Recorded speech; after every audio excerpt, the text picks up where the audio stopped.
अस्सलाम वालेकुम फ्रेंड्स, स्वागत है आपका इस यूट्यूब चैनल जेके स्टडी मटेरियल में। तो ये वीडियो 10th क्लास के स्टूडेंट्स के लिए इंग्लिश प्रिपेयर करवाऊंगा। विद इन 20 मिनट्स आपके 50 मार्क्स जो हैं वो कवर करवाऊंगा एंड सिखाऊंगा। अगर अभी तक आपने ये चीज़ें नहीं पढ़ी हैं जो 50 मार्क्स मैं सिखाने वाला हूं, तो आपको विद इन 20 मिनट्स आ जाएगा और कल आप एग्जाम में कर भी पाओगे। तो इस वीडियो को अच्छे से समझना और अच्छे से देखना ताकि आप इजिली ये जो क्वेश्चन हैं वो कल एग्जाम में कर पाओ और अच्छे से पास हो जाओ।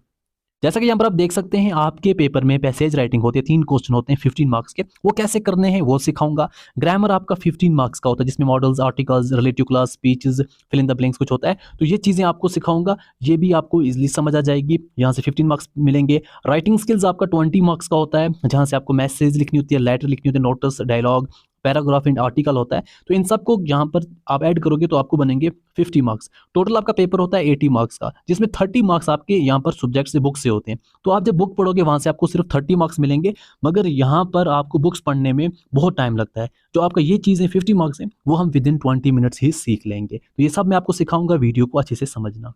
जैसा कि यहाँ पर आप देखोगे, आपका पेपर जो होता है वो 80 मार्क्स का आता है। तो आपके जो पास मार्क्स हैं वो होते हैं 26। तो यहाँ पर आप देखते जाओ, सेक्शन ए जो है वो पूरा सिखाता हूँ। सेक्शन ए का पहला क्वेश्चन आपको किसी पोइम से दिया जाता है, फिर पोइम के यहाँ पर पार्ट में से कुछ यहाँ पर क्वेश्चन इन पर पूछे जाते हैं। 5 क्वेश्चन होते हैं, हर एक क्वेश्चन 1 मार्क्स का होता है, वहां से आपको 5 मार्क्स मिलते हैं। तो यहाँ के लिए आपने ज्यादा मेहनत करने की नीड नहीं है। आपने क्या किया, इस जो पैराग्राफ दिया गया है उसको पढ़ा, फिर एंड पर जो है उसके आंसर दिए। तो अब यहाँ पर आप देख सकते हो क्या क्या आंसर करने हैं। यहाँ पर पहला क्वेश्चन यहाँ पर पूछा गया है, हु वेयर ब्लेंडाज कंपेनियन। तो यहाँ पर इसको कंपनी देने के लिए कौन कौन था वो हमने यहाँ पर देखना है। तो आप यहाँ पर देख सकते हो इसको कौन कौन था। ब्लेंडा एक लिटिल हाउस में थी, उसको साथ में black kitten, little grey mouse, yellow dog, red wagon, तो इनके बारे में, और लिटिल पेट ड्रैगन, तो इनके बारे में आप लिखोगे ये इसके कंपेनी थे, ये इसके साथ रहते थे। यहाँ पे हुआ पहला क्वेश्चन डन। सेकंड क्वेश्चन यहाँ पर क्या पूछ रहा है, who is called Ink and Blink in the poem. तो ऐसे क्वेश्चन आपको पूछ जाएंगे, इंक किसको बोला जाता था और ब्लिंक किसको बोला जाता था। जैसा कि अगर आप यहाँ पर देखोगे, the name of the black little black kitten जो थी वो इंक थी। आप लिख सकते हो the little black kitten was Ink, और जो लिटिल ग्रे माउस था उसको ब्लिंक कहते थे। दोनों यहाँ पर मिल गया आपको, सेकंड क्वेश्चन भी आपको यहाँ पर मिल गया। ऐसी थर्ड क्वेश्चन आपने ढूंढना है। यहाँ पर पूछ रहा है match the correct combination. Combination इसमें आपको दी गई है, वो आपने करेक्ट बतानी है। तो यहाँ पर जो चीज़ पॉइंट में बताई गई है अंडरनीथ है, वो ये यहाँ पर मेंशन है, तो इसका यही राइट आंसर है। फिर आपका पूछा जाता है डी पार्ट में, the poet compare the nose of a dragon to a. जो ड्रैगन का नोज है वो किसके साथ कंपेयर करते हैं, वो अगर हम यहाँ पर देखें तो chimney for a nose, nose को चिमनी के साथ कंपेयर किया गया है। अब यहाँ पर आंसर लिखोगे चिमनी। फिर आपको पूछा जाता है rhyme scheme of the poem is, तो इसकी राइम क्या है वो आपने बतानी है। तो राइम कैसे बताते हैं वो थोड़ा मैं आपको बताता हूँ पहले। अगर आप यहाँ पर पोएम को पढ़ो तो किस तरीके से आपको आता है, एंड एंड पे देखते हैं हम, white house grey mouse, house mouse, ये सेम सेम जुड़ रहा है ना। हाउस माउस मतलब इसकी जो भी यहाँ पर साउंड है वो सेम है। एंड वैगन ड्रैगन ये सेम है, पहले दो सेम है, एंड के दो सेम है। इंक ब्लिंक सेम है, mustard and called same, mustard and custard same है। जैसे आप यहाँ पर देख सकते हो मस्टर्ड एंड कस्टर्ड सेम है। तो ये चीज़ें इस तरीके से हैं, पहले दो सेम दूसरे दो सेम, इस तरीके से ये काम चल रहा है। तो अगर हम इस तरीके से देखें, house mouse wagon dragon, house mouse मतलब दोनों का सेम है, तो हम लिखेंगे इसका ए, हाउस माउस दोनों सेम ए है। दूसरा वैगन ड्रैगन बी। तो ये जो यहाँ पर राइम स्कीम बनती है वो बनती है ए बी। तो यहाँ पर आपको आंसर इसका मिल जाएगा ए बी। तो यहाँ से आपके 5 मार्क्स कंप्लीट जो आपको पूरे ऊपर से ही मिल गए।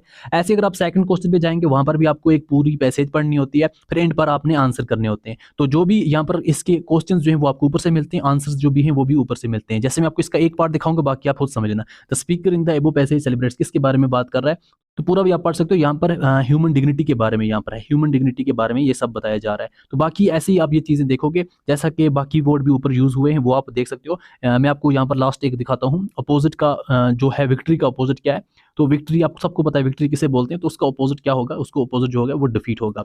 बाकी जो भी चीज़ें आप ऊपर देख सकते हो इसके सभी आंसर्स आपको मिल जाएंगे। तो जैसे यहाँ पर भी देख सकते हो, ऑन सॉइल रेफर्स टू, अपनी ज़मीन किसे बोलते हैं, तो वो जो स्पीकर की कंट्री है, जो अपनी कंट्री है उसको हम ऑन यहाँ पर बोलते हैं, सॉइल बोलते हैं। ऐसे आपकी सेकंड पैसेज भी हो जाएगी। थर्ड पैसेज के लिए आपने क्या करना है, जब थर्ड पैसेज पूरी पढ़ोगे, यहाँ पर आपको दी गई है तो आप पूरी इसको पढ़ोगे किसके बारे में बताया जा रहा है। तो आप देख सकते हो the deadliest virus of 21st century identified China, ये वो चीज़ सब मेंशन है, तो आप इसी के आंसर दोगे।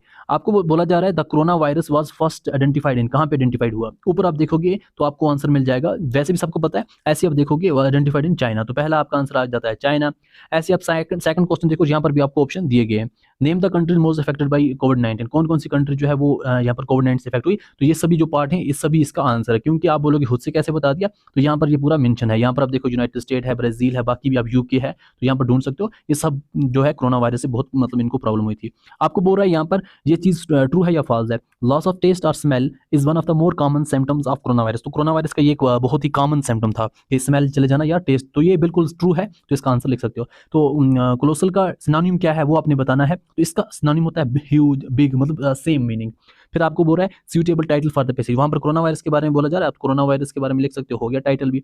तो यहाँ से आपके 15 मार्क्स जो है वो कंप्लीट हो चुके हैं पैसेज से ही। तो ऐसे आपने ऊपर पढ़ के नीचे आंसर करना है, यहाँ के 15 मार्क्स कंप्लीट। अब नेक्स्ट हम आते हैं सेक्शन बी ग्रामर में। तो ग्रामर में आप देखो सबसे पहले आपको क्वेश्चन क्या पूछा जाता है, आपको सबसे पहला क्वेश्चन होता है मॉडल्स जो हैं वो आपने यहाँ पर पुट करने होते हैं, ये आपके 2 मार्क्स के होते हैं। तो कौन सा मॉडल कहाँ लगता है वो मैं आपको पहले बताता हूँ, फिर इसको हम एक्सप्लेन करते हैं। जैसा कि यहाँ पर students dash dash develop habits of reading, students को मतलब ये रीडिंग की हैबिट करनी चाहिए, डेवलप करनी चाहिए, एक इंपॉर्टेंट है और मस्ट है, तो इसलिए हम इसमें मस्ट डालेंगे। Dash dash you please give me a glass of water, तो यहाँ पर हम कैन भी यूज़ कर सकते हैं एंड वुड भी यूज़ कर सकते हैं, दोनों चीज़ें यूज़ कर सकते हैं। अब जैसे आपकी मर्जी, आप वही यूज़ करो। अब हम थोड़ा मॉडल के बारे में सीखते हैं, कौन सा मॉडल कहाँ लगता है। जब भी आपको मॉडल्स वाला क्वेश्चन हुआ, तो अगर आपको लगा कि वहाँ पर परमिशन के बारे में पूछा जाता है तो आपने कैन यूज़ करना है, ऑफर के बारे में पूछा जाता है तो कैन यूज़ करना है, एबिलिटी के बारे में पूछा जाता है तो कैन यूज़ करना है। For example dash dash I come with you, मतलब ये परमिशन है तो कैन तो लगेगा। Dash dash I help you, तो यहाँ पर ऑफर हो रहा है तो कैन आई हेल्प यू, तो यहाँ पर भी कैन लगेगा। एबिलिटी तो डैश डैश कैन स्विम, इसकी एबिलिटी होती है कि स्विम कर सकता है नहीं कर सकता, ही कैन स्विम, तो यहाँ पर कैन लगता है जो है ये चीज़। तो यहाँ पर जब भी परमिशन, ऑफर, एबिलिटी के बारे में बात हो तो कैन लगाएंगे।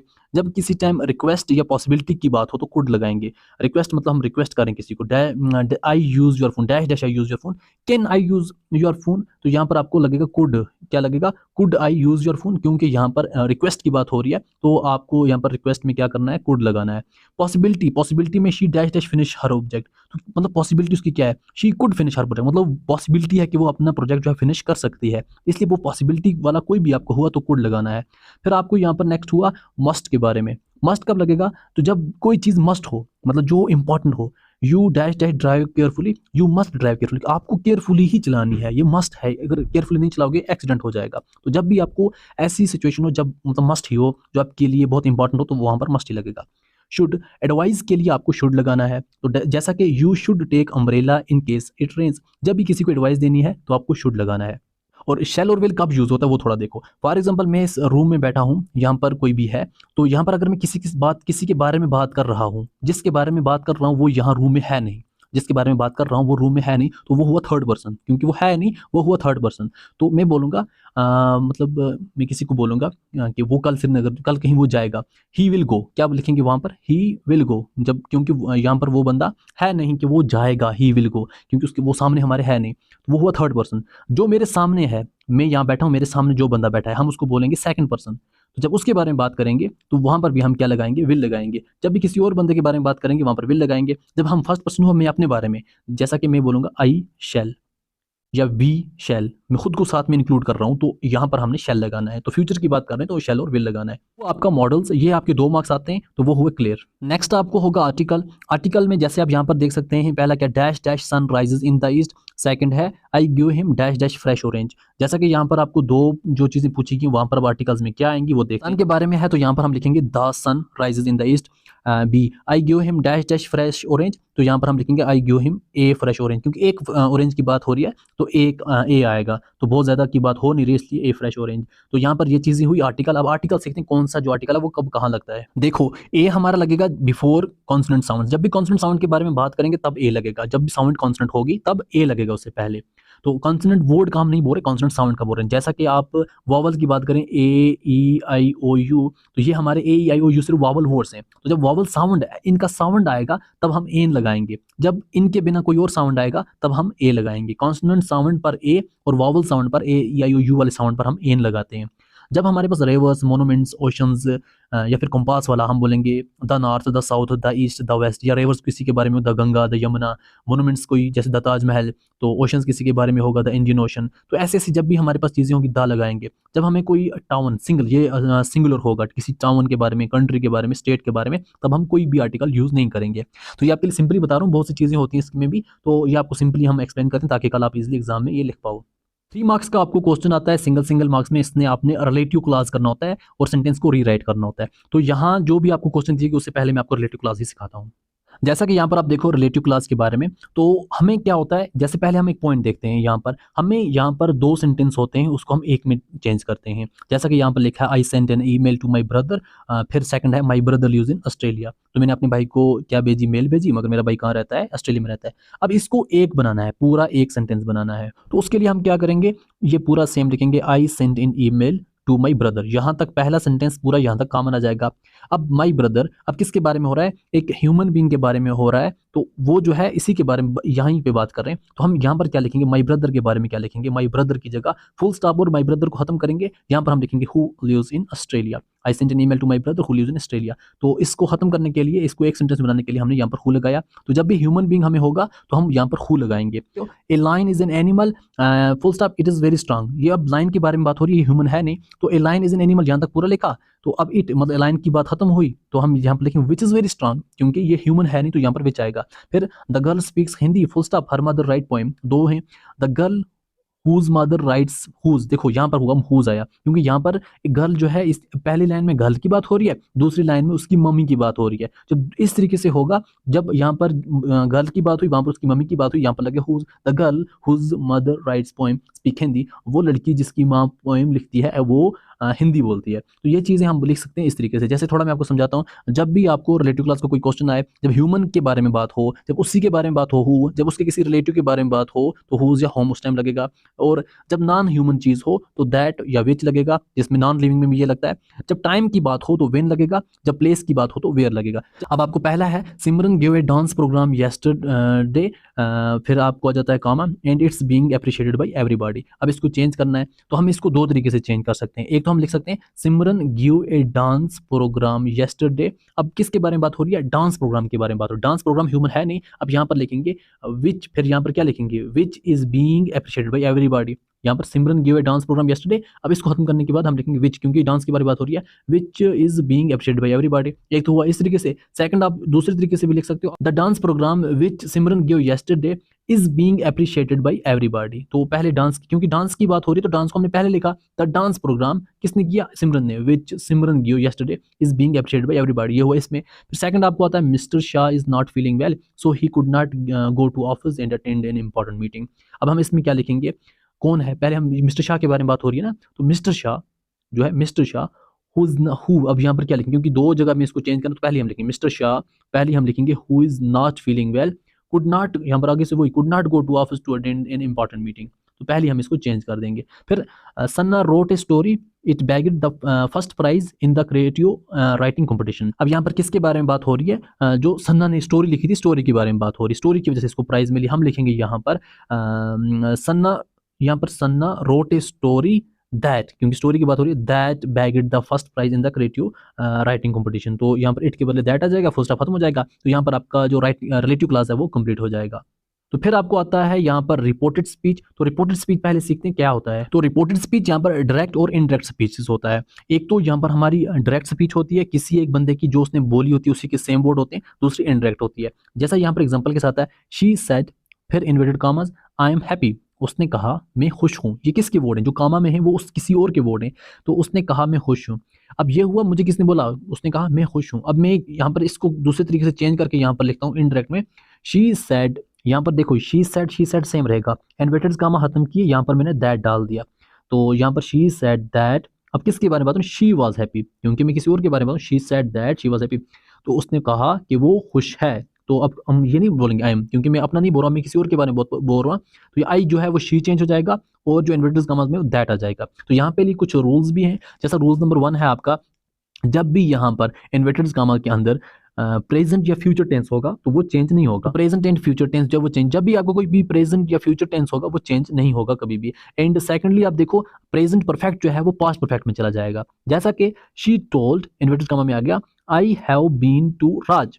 अब यहाँ पर लिखेंगे हम शी टोल्ड, अब इन्वर्टेड कामा खत्म किए तो उससे पहले शी टोल्ड किसको बोला, मी, शी टोल्ड मी। अब इन्वर्टेड कामा खत्म करके लिखा दैट, अब यहाँ पर क्या था, हैव बीन, अब यहाँ पर आ गया had been, have been change होकर हैड बीन टू रहा। जब भी ये होगा तो यहाँ पर थोड़ा देखना है। तो आपको फिलहाल ऐसी ट्रिक्स व्रिक्स चाहिए शॉर्टकट कल आप एग्जाम में कर पाओ, तो उसके लिए ज़्यादा भी फिलहाल हम सीखेंगे नहीं, ऐसे ऐसे यूज़ करना जो यहाँ पर आपको वर्ड आएंगे।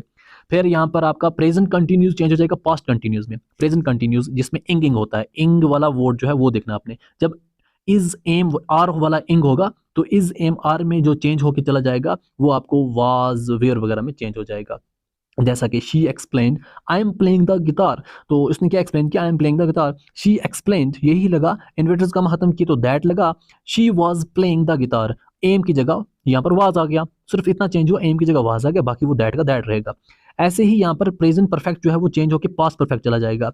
जैसा कि he said she has finished his homework, she has finished, has की जगह यहाँ पर हैड आ जाएगा, बाकी सेम रहेगा वही। ही सेड इन्वर्टेड कॉमा के बोले दैट, फिर शी हैज़ की जगह हैड फिनिश्ड हिज होमवर्क। तो ऐसे आपने इन्वर्टेड कॉमा को खत्म करके दैट डालना है और बाकी चीज़ों को आपने इस तरीके से डालना है जैसे मैंने आपको कुछ आपको रूल्स दिखाए। अब जैसा कि यहाँ पर आपको डायरेक्ट टू इनडायरेक्ट आपने रिपोर्ट स्पीच में चेंज करना है, वो देखना कैसे करना है आपको। जैसे यहाँ पर है इट इज़ सैड, फिर इन्वर्टेड कॉमा है, it is not how much we have, तो कितना लंबा पढ़ोगे। आपने क्या किया, अगर it is sad inverted comma खत्म करके दैट लिखा, फिर इट को खत्म कर दी क्योंकि यहाँ से इस चीज़ को खत्म करना है। It is sad that is not how much, बाकी आप लिखोगे इन्वर्टेड कॉमा की जगह दैट अगर डाल दिया तो ये भी आपके लिए यहाँ पर इस तरीके से ट्रिक डाला, बाकी यहाँ पर पूरा लिखा, आपको यहाँ पर काम बन जाएगा। फिर आपने लिखा this swan is so white he thought, तो यहाँ पर मेन टॉपिक है ही थॉट, इसने बोला, तो बाकी चीजें अब क्या लिखोगे, ही थॉट इन्वर्टेड कॉमा खत्म करके that, he thought that swan is so white, फिर लिखोगे एंड, क्योंकि and I am so black, तो ये चीज़ आपने लिखनी है।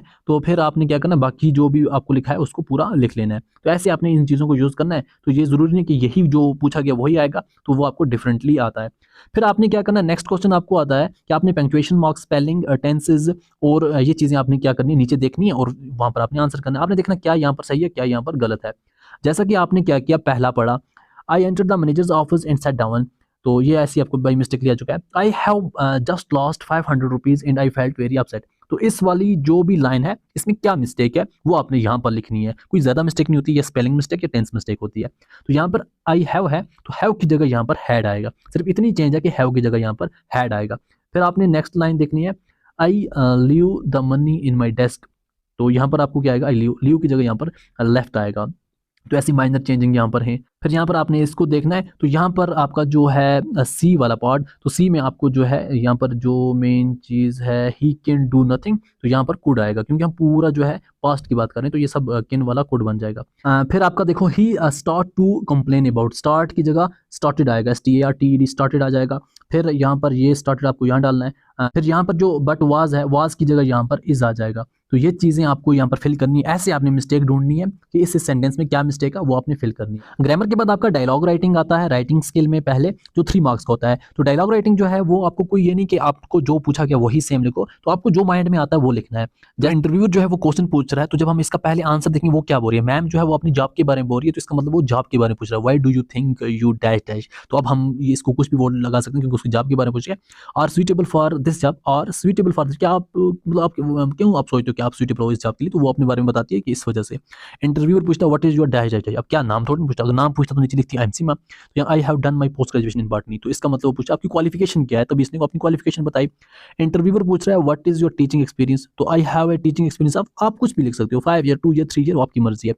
Why do you find student now days, तो आप मतलब हाउ डू यू फाइंड, आपको कैसा लगता है कि आज कल के स्टूडेंट कैसे होते हैं, आई फाइंड देम कैसे होते हैं, इंटेलिजेंट होते हैं। फिर आप अपने स्टूडेंट्स को कैसे यहाँ पर चेक करते हो, तो यहाँ पर आप यहाँ पर बोल सकते हो कैसे आप करते हो, मतलब जब आप एग्जामिनेशन लिखते हो ना, बाय देयर एग्जामिनेशन, तो ये भी हो गया। फिर इंटरव्यू पूछ रहा है what is the role of a teacher in the age of information technology and artificial intelligence, तो इस वजह से इसमें थोड़ा बताना है, तो आपने खुद से रोल ऑफ टीचर बताना है कि आज की इंफॉर्मेशन टेक्नोलॉजी में, तो आप यहाँ पर लिख सकते हो आजकल के डिजिटल ज़माने में टीचर जो होते हैं उनके पास बहुत से टूल्स होते हैं, बहुत सी यहाँ पर रिसोर्स होती हैं, इसलिए वो अच्छे से पढ़ा सकते हैं, ये वो चीज़ें होगी डन। फिर ऐसे ही आपको क्वेश्चन नेक्स्ट आता है कि आपने नोटिस लिखना है, तो नोटिस जब भी आपको आएगा, जैसे यहाँ पर आप देख सकते हो right notice not more than 50 words, तो ऐसे आपको एक बॉक्स बनाना, नोट्स लिखना। तो वो जब भी आपको नोट्स के बारे में पूछा जाए, आपने क्या करना है, जैसे जिस स्कूल के बारे में बोला आपने यहाँ पर जैसे नेम ऑफ स्कूल है, यहाँ पर अपने स्कूल का नेम लिखना है। यहाँ पर हेडिंग जिस टॉपिक के बारे में पूछा जा रहा है, सब हेडिंग, यहाँ पर डेट, बॉडी जो आपने नोट्स लिखना है उसकी बॉडी, फिर थैंक यू। तो ये चीज़ें आपने लिखनी है और नीचे अपना यहाँ पर नेम लिख लेना है। तो ऐसे आपने एक नोट्स लिखना है, मगर उसको बॉक्स में बना के रखना है। जो भी आप एक बॉक्स बनाओगे, इसको एक पूरा बॉक्स बनाओगे, फिर इसको आप लिखोगे ऊपर स्कूल का नेम, फिर हेडिंग, फिर सब हेडिंग, फिर डेट, फिर जो बीच में बॉडी डालनी है जिस चीज़ के बारे में हो, थैंक यू, अपना नाम लिख लिया। तो यहाँ से हम कुछ निकालेंगे, जैसा कि टॉपिक हमारा हेडिंग आ जाएगी the cancer society of school, जो हमारा स्कूल है public higher secondary school Sonwar. तो ऐसी ऐसी चीज़ें आप यहाँ पर मिलोगे, बाकी बीच में यहाँ पर डालोगे अपना, यहाँ पर थैंक यू वगैरह लिखा, हो गया काम खत्म। फिर आपको क्वेश्चन नंबर नेक्स्ट आता है कि आपने एक नोट्स पढ़ना है नोट पैड का, फिर आपने एक मैसेज बनानी है। जैसा कि यहाँ पर एक चीज़ लिखी है नोट पैड, प्रिंसिपल जो है उसकी नोट पैड पे, तो ये चीज़ें लिखी हुई है, तो इस पर एक मैसेज बनानी है। मैसेज कैसे बनानी है वो मैंने लिख के रखी, वो दिखाता हूँ। अब यहाँ पर जब आप मैसेज लिखोगे तो इसमें सबसे पहले आपने डेट डालनी है, टाइम, सब्जेक्ट। जैसा डेट एग्जाम्पल के तौर पर 11 मार्च 2023, टाइम लिखा अपना 10 AM, सब्जेक्ट लिखा, सब्जेक्ट जो वहां पर मेन है, वहां पर है कि आप अपने सभी रिप्रेजेंटेटिव स्टाफ सेक्रेटरी को ये मैसेज भेजो। तो हम यहाँ पर लिखेंगे to all representatives and the staff secretary. फिर आपकी बॉडी आ जाएगी, बॉडी में वही डालना जो वहां पर लिखा है। वहां पर लिखा था कि आज के टाइम पे क्या होता है, स्टूडेंट जो है वो स्कूल अटेंड नहीं करते, सिर्फ अटेंडेंस वो एप्लीकेशन भेजते हैं कि इस वजह से उस वजह से। यही चीज़ें आपने लिखनी है कि आजकल स्कूल में स्टूडेंट्स अटेंडेंस अटेंड नहीं करते एंड वो एप्लीकेशन भेजते रहते हैं कि आज हमें ये प्रॉब्लम वो प्रॉब्लम, जिसकी वजह से इनडिसिप्लिन क्रिएट होता है। तो सभी जो भी यहाँ पर प्रिंसिपल जो है वो चाहता है कि जितने भी क्लास रिप्रेजेंटेटिव हैं और स्टाफ सेक्रेटरी वो इस मीटिंग को अटेंड करें, ताकि हम इसके बारे में बात कर सकें। अपना नाम लिखा, काम खत्म। फिर आपको आती है लेटर राइटिंग। तो लेटर राइटिंग के बारे में हम पहले देखते हैं कि लेटर किस तरह की होती है, उसकी क्या है यहाँ पर चीज़, कैसे हम उसको लिखें, फॉर्मेट्स वगैरह उसका क्या है। देखो लेटर्स दो तरह की होती है। जब आपको ये पूछा गया कि इनफॉर्मल लेटर के बारे में, जब इनफॉर्मल लेटर होती है, जब अपने फ्रेंड्स वगैरह को भेजते हो, अपने किसी रिलेटिव्स को भेजते हो, हम उसको इनफॉर्मल लेटर बोलते हैं। तो इनफॉर्मल लेटर लिखने का तरीका ये होता है, सबसे पहले आपने यहाँ पर जिसको भेजना है उसका एड्रेस लिखना है, फिर डेट, जिस डेट को भेज रहे हो, फिर उसको लिखा dear brother, dear friend, dear sister, जो भी है उसको लिखा। फिर यहाँ पर जो चीज़ वहाँ पर लिखनी है वो बॉडी थोड़ी सी लिखी, जैसे ये कंप्लीट हुई नीचे अपना नाम लिखा एंड इसको कंप्लीट कर दिया। तो ये होता है सिंपली जब आप अपने फ्रेंड्स रिलेटिव्स वगैरह को भेज रहे हो, तो बीच में वही लिखना है जो आपको क्वेश्चन पूछा गया है। तो फिर सेकंडली होती है फॉर्मल लेटर। फॉर्मल लेटर आप हमेशा, जैसे आप अपने स्कूल प्रिंसिपल को भेज रहे हो कि हमें फीस माफ़ कर दो, या हमें कल इस दिन पिकनिक अब निकालो, ये करो वो करो, तो कोई भी हुई लेटर, तो उस टाइम आपने क्या करना है, यहाँ पर सबसे पहले सेंडर एड्रेस जो आप सेंड करो, आप अपना एड्रेस यहाँ पे लिखना है, डेट लिखनी है, और जो बंदा रिसीव करेगा, जिसको कर रहे हो तो उसका यहाँ पर लिखा। एंड यहाँ पर सब्जेक्ट मैटर करता है, तो आपने सब्जेक्ट लिखना है कि किसके बारे में है, जिसके बारे में वो सब्जेक्ट लिखा, डियर सर, फिर उसको लिखा उसी की मेन चीज़। तो जो भी मेन चीज़ें हैं वही लिखनी है। तो आप इसकी बॉडी में एक तो लिखोगे इंट्रोडक्शन, आप थोड़ा इंट्रोडक्शन करोगे, फिर जो इश्यू है उसके बारे में बात करोगे, फिर रिक्वेस्ट करोगे कि ये चीज़ कर दो, फिर आपने योर फेथफुली जो कुछ किया, नाम लिखा, हो गया, डन। तो ये होगी आपकी दो चीज़ें जिसमें आपकी फॉर्मल और इनफॉर्मल लेटर हो जाती हैं। फिर आपको वहाँ एग्जाम में एक चीज़ आती है, हमें पैराग्राफ आता है, वो आपने लिखना होता है। पैराग्राफ आपको कुछ भी पूछा जाता है वो आपको खुद ही बनाना है। जैसे कंप्यूटर के बारे में पूछा गया वो लिखो, साइंस के बारे में पूछा गया वो लिखो, वो खुद बनाना है। फिर आपको एक आर्टिकल पूछा जाता है, वो भी आप खुद से बना सकते हो। आर्टिकल मतलब एक पेज पे लिखा, एक पेज बनाया, टोटल लिखा, काम खत्म। पैराग्राफ भी आप एक पेज का लिखो, वो भी आपके लिए इनफ है। तो ऐसे आपने इंग्लिश का पेपर करना है। तो ये आपके 50 मार्क्स बनते हैं यहाँ से। तो ये आपके लिए कुछ ईजी कर दिए मैंने, ताकि आप थोड़ा अच्छे से रिवाइज कर सको जो आपके लास्ट आवर बचे हुए हैं। तो इस वीडियो को बाकी फ्रेंड्स तक शेयर करना ताकि सबकी हेल्प हो सके, और इस वीडियो को देखने के लिए थैंक यू सो मच।